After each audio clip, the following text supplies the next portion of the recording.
So Paul says in 1 Corinthians, to the Jews I became as a Jew.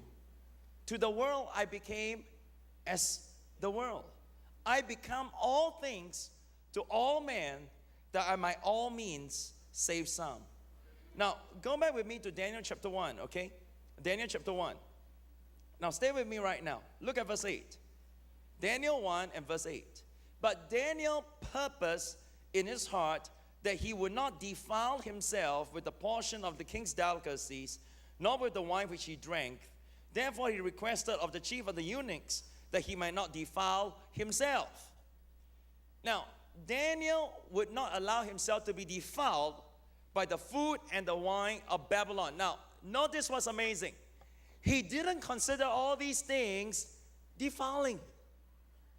Daniel didn't consider the culture, the language, the dressing, the name change, the identity assumed, the job, even working among the magicians, as defiling. That means he had the maturity to take on and participate in worldly affairs, in arts and culture, and not lose his spirituality of his holiness.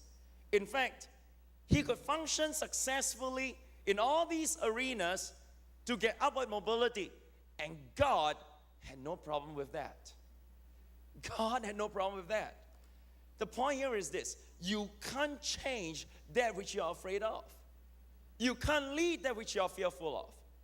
Pastors, if you are afraid of your elders, how are you going to change your church? How are you going to lead your church? And the paradox here is this.